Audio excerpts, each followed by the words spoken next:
எல்லா புகழும் இறைவனுக்கே. என் உயிரில் கலந்த தமிழே, உன்னை வணங்குகிறேன். தமிழ் உணர்வால் இணைந்த தமிழ் உறவுகளே, உங்களை வணங்குகிறேன். வாளெடுத்து வேலெடுத்து உலகை வென்ற கூட்டம் தமிழர் கூட்டம். இன்னைக்கு அதனுடைய நிலைமை ரொம்ப மோசமாக போயிட்டு இருக்குது. நிறைய விஷயங்கள் மனசுக்குள்ள ஆதங்கமாக இருக்குது. ஓவராக வெளிப்பட்டுறக்கூடாதுன்னு நினைக்கிறேன். உலகத்தில் நாகரீகம் அப்படிங்கிற விஷயத்தை மற்ற பிராந்தியங்கள் அந்த பேரை அந்த வார்த்தையை மற்ற பிராந்தியங்கள் அறியறதுக்கு முன்னாடியே பகுத்துண்டு பல்லுயிர் ஓம்புக நூலோர் தொகுத்தவற்றுள் எல்லாம் தலை. அதாவது உலகத்தில் எழுதப்பட்ட நூல்களில் இருக்கக்கூடிய விஷயங்கள் இருக்குல்ல, அதில் எல்லா உயிர்களுக்கும் கொடுத்து வாழ்வதே சிறந்த விஷயம், அதுதான் தலையான விஷயம் அப்படிங்கிற பகுத்தறிவை உலகுக்கு பறைசாற்றிய இனம்தான் தமிழர் இனம்.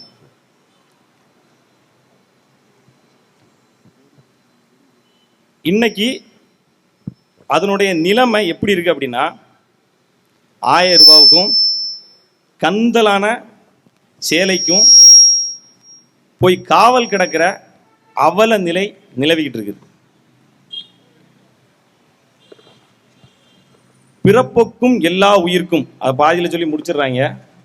சிறப்பொவ்வா செய்தொழில் வேற்றுமையான். பிறப்பால் எல்லாரும் சமந்தான். அவன் செய்கிற செயல்களை வச்சு தான் அவன் நல்லவனா கெட்டவனா உயர்ந்தவனா தாழ்ந்தவனாங்கிறது சொல்ல முடியும் அப்படின்னு அன்னைக்கே சொன்னவன் தமிழன்.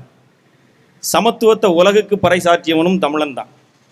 ஆனால் இன்னைக்கு நம்ம தமிழ் பிள்ளைகளுக்கு எது வீரம்னே தெரியல. மண்டையை ஒரு மாதிரி வெட்டிக்கிட்டு இப்படி காலர் தூக்கி விட்டுட்டு மற்றவர்களுக்கு தீங்கு விளைவித்து அதனால் பயத்தை உருவாக்குவதே வீரம்னு நினச்சிக்கிட்டு இருக்கிறான். அந்த மாதிரி அவன் இன்னைக்கு கொண்டு விட்டுட்டான். வீரத்தையும் அறத்தையும் உலகுக்கு வீரத்திலும் அறத்திலும் திளைத்து உலகத்தை மெய்சிலர்க்க வைத்த இனம் தமிழர் இனம். இனத்துக்கு மறை இருக்குது, மதத்துக்கு மறை இருக்குது, ஆனா உலகத்துக்கே பொதுவான மறையை கொண்ட இனம் தமிழர் இனம். மற்ற மொழிகள் தன்னை மொழியை எப்படி சொல்றது அப்படின்னா தாய்மொழி அப்படின்னு சொல்லுது. ஆனா மொழியே தாயா போற்றக்கூடிய இனம் தமிழர் இனம். ஒரே இனம் தமிழர் இனம் தான்.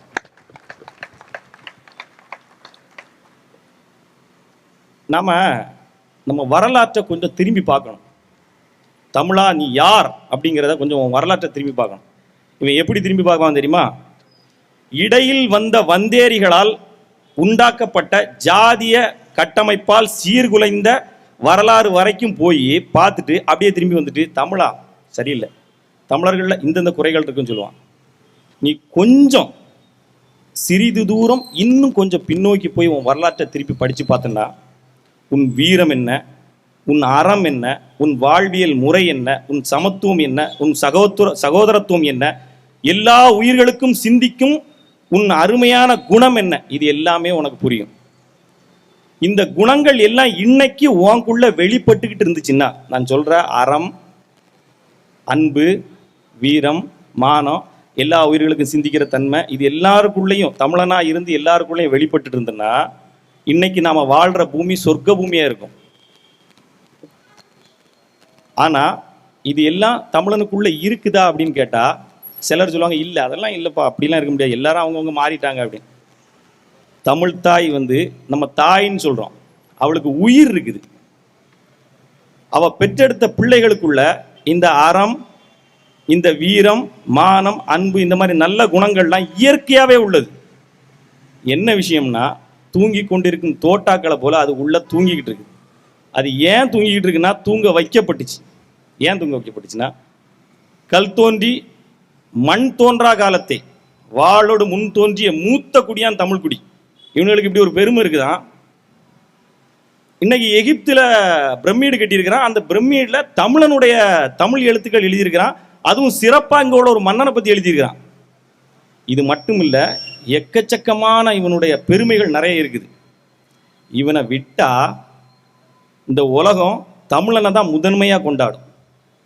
விடலாமா? விடக்கூடாது. இந்த திராவிட கட்சிகளை நான் எடுத்த உடனே குறை சொல்ல மாட்டேன். முதல்ல ஆரம்பிக்கும் போது மக்களுக்கு நன்மை செய்யணும்னு ஆரம்பிச்சாங்க. நாளடைவில் என்னாச்சு, நாம் இனி என்னென்னைக்கும் ஆட்சி செய்யணும். அப்போ என்ன செய்யணும், இவர்கள் சிந்திக்கக்கூடாது, அடிமை மனப்பான்மையிலே இருக்கணும், 1000க்கும் 2000க்கும் எப்பவும் வெயிட் பண்ணிக்கிட்டு இருக்கணும், வீரமும் மானமும் ஆரமும் இவங்களுக்குள்ளே இருக்கவே கூடாது. இவன் எப்பவும் என்ன பண்ணணும், டாஸ்மாகையும் போதைப் பொருட்களையும் நாடணும். இதுக்காக இவர்கள் செய்த சதியால் தான் நாம் இன்னைக்கு நமக்குள்ள என்ன இந்த பண்புகள் தூங்கிக்கிட்டு இருக்குது. ஆனா பிரபாகரன் எனும் பெரு நெருப்பு பற்ற வைத்த, தூங்கி கொண்டிருந்த தோட்டாக்கள்ல பிரபாகரன் என்னும் பெருநெருப்பு பற்ற வைத்த சீமான் எனும் தோட்டா வெடித்ததால் இன்னைக்கு இத்தனை தோட்டாக்கள் முழிச்சிருக்கு. இப்ப திருச்சியில நடந்த மாநாட்டில் அத்தனை கூட்டம் கூடின இடத்துல எப்போ நம்ம தமிழ் கொடி வானில் பட்டொளி வீசி பறந்துச்சோ அப்பவே தமிழ் தேசம் வென்றுச்சு. இனி தமிழ் தேசம் உருவாகிறத, தமிழ் சாம்ராஜ்யம் உருவாகிறத யாராலையும் தடுக்க முடியாது. இப்ப எல்லாருக்கும் ஆக்சுவலா உண்மையில பயம் வந்திருக்குது. நாம இனி பலம் கொள்ளணும், தமிழர்களாகிய நாம எல்லாரும் பலம் கொள்ளணும். எப்படி பலம் கொள்ளணும், உடலாலும் மனதாலும். எப்ப ஒன்னே மாதிரி பாடி பில்டிங்லாம் எங்களை போய் பண்ண முடியாதுப்பா. மனதை பலப்படுத்துங்க, உடல்ல பலம் தன்னால வரும். நாம ஜெயிக்க போறது உறுதி. நாளைக்கு தமிழ் தேசம் உருவாக போறது உறுதி. நீங்க செய்ய வேண்டிய ஒரு விஷயம் இருக்கு, உங்களை பலப்படுத்த வேண்டிய என்னுடைய கடமையா நான் நினைக்கிறேன். நான் அரசியலுக்காக இங்க வந்தேனான்னு கேட்டா கிடையாது, புரட்சிக்காக வந்தேன். தமிழ் இன புரட்சி, இது தமிழ் இனத்தை இழ வைக்கிறதற்கான புரட்சி. மறுபடியும் அதே நேர்மையான அறமான என் தமிழ் சாம்ராஜ்யம் உருவாகிறதுக்கான புரட்சி. இந்த புரட்சிக்காகத்தான் நான் உள்ள வந்திருக்கிறேன். இதுல நீங்க செய்ய வேண்டியது எல்லாம் என்ன, கண்டிப்பா நீங்க எல்லாரும் நேர்மையா இருக்கணும், அறத்தோட இருக்கணும். அந்த அறத்தை நீங்க தவறவே கூடாது. அப்படி நீங்க தவறாம இருக்கும்போது உங்களுக்கு ஒரு அநீதி நடந்துச்சு, ஒரு தமிழ் தேசம் பேசுறவனுக்கு ஒரு அநீதி நடந்துச்சுன்னா அவன் பின்னாடி தமிழ் தேச உணர்வாளர்கள் எல்லாரும் நிக்கணும். அப்படி நேர்மையா நடத்தவனுக்கு ஒரு அநீதி நடக்கணும், ஒருத்தன் அவனை தொடணும்னு நினைச்சா அவனை தட்டி தூக்கணும். அநீதியாவும் நேர்மையும் இல்லாம நடக்கிறவனுக்கு மத்தியில அறத்தோட நடக்கிற ஒரு தமிழ் உணர்வு கொண்டவன் அந்த 100 பேருக்கு சமம். உங்க பின்னாடி அன்னைக்கு 5 லட்சம் பேர் 7 லட்சம் பேர் கூடாங்களா, அந்த 5 லட்சம் பேர் 7 லட்சம் பேர் இருக்காங்கன்னு நினைங்க. நான் முதல்ல சொன்னதான், ஒரு தமிழ் தேசியவாதிக்கு ஒரு பிரச்சனைனா நீங்க எல்லாரும் யோசிக்காம கூடணும். இன்னைக்கு நான் இந்த களத்தில் இருக்கக்கூடிய பெண் சகோதரிகள் எல்லாரையும் என் தாய் வேலு நாச்சியாரின் முகமாத்தான் பார்க்குறேன்.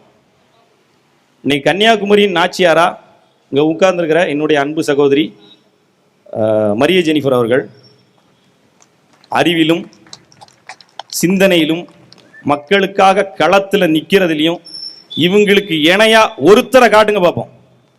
கிடையாது. இங்க எம்எல்ஏவா ஆட்சியாளர்களா இருக்கிறவங்க மனசாட்சியை தொட்டு சொல்லுங்க. உட்கார்ந்துருக்கிற நிக்கிற வேற வேற கட்சிகளை சார்ந்தவங்க சொல்லுங்க, உங்க எம்எல்ஏக்களும் உங்க ஆட்சியாளர்களும் உங்களுக்கு நல்லது செஞ்சாங்கன்னு சொல்லுங்க பார்ப்போம் மனசு தொட்டு. இவங்க ஓட்டு போடுறது, நீங்க ஓட்டு போடுறது எல்லாம் எதுக்காக நினைக்கிறீங்க? காசுக்காக இல்ல உங்களுடைய சொந்த தேவைகளை இவரால தீர்த்துக்கலாம் அப்படிங்கிறதுக்காகத்தான். மொத்தமா எல்லாருக்கும் நல்லது நடக்குங்கிறதுக்காக கிடையவே கிடையாது. சரி, நீங்க தேர்ந்தெடுத்தீங்க, தேர்ந்தெடுத்து உங்களுக்கு நல்லது செஞ்சுட்டாங்களான்னு கேட்டா கிடையாது. ஆக்சுவலா உங்களோட வேலை என்ன? இந்த எம்எல்ஏ இந்த தலைவர்களுடைய வேலை என்ன? இறங்கி அங்கே போய் ஒரு ரோடு போடுறது இல்லை, கண்காணிப்பு மட்டும்தான். ஆனால் இவங்க என்ன கண்காணிக்காங்கிறது தெரியுமா? ரோடு போடுறதுக்கு நிதி ஒதுக்குனா 80% நமக்கு எவ்வளவு வரும்? கண்காணிப்பு. ஒரு எம்எல்ஏ உள்ள வரும்போது இத்தனை லட்ச ரூபா செலவு பண்ணி வர்றாரு, வந்ததுக்கு அப்புறம் எத்தனை லட்ச ரூபா எத்தனை கோடி ரூபா சம்பாதிச்சுக்கிறாரு எல்லாருக்கும் தெரியும். தன்னஞ்செறிவது பொய்யற்க, உங்களுக்கே தெரியும். பொய்த்த பின் தன்னஞ்சே தன்னை சுடும். ஆனா உங்களுக்கு இன்னும் சுடவே இல்லை. எப்ப சுடுதோ அப்ப நீங்க திருந்துவீங்க. சகோதரர் ஒருத்தர் பேசும்போது சொன்னாரு, நாங்க ஆட்சிக்கு வந்தா கணக்கு காட்டுவோம் எவ்வளவு வந்திருக்கு எவ்வளவு. ஆனா நான் ஒண்ணு சொல்றேன், கணக்கெல்லாம் காட்ட வேண்டிய அவசியமே இல்லை. இப்போ ஒரு ரோடு போடுறதுக்கு 80% கமிஷன் போயிருது, 20% தான் ரோடு போடுறாங்க. இதே இது 100% ரோட்டுக்கு வந்துச்சுன்னா அந்த ரோடு எப்படி இருக்கும் பார்த்த உடனே உனக்கு தெரியும். கணக்கு காட்ட வேண்டிய அவசியமே இல்லை. நாளைக்கு என் சகோதரிகளும் என் சகோதரனும் வந்து உட்கார்ந்தாங்கன்னா அவங்களுக்கு இருக்கக்கூடிய சம்பளத்தை தவிர ₹1 அவங்க பாக்கெட்டுக்குள்ள போகாது. நான் ஏற்கனவே சொல்லிட்டேன், அதை அடிச்சு சொல்றேன். அது ஒண்ணுதான் உங்களுக்கு கொடுக்குற வாக்குறுதி. அதை ஒண்ணு செஞ்சா போதும், நம்ம நாடு நல்லா இருக்கும். வேற எதை செய்யணும்னு நினைக்கிறீங்க?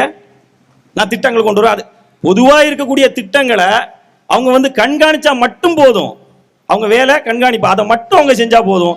ஆட்டையை போடாம இருந்தா போதும், எல்லாம் சரியாயிரும்.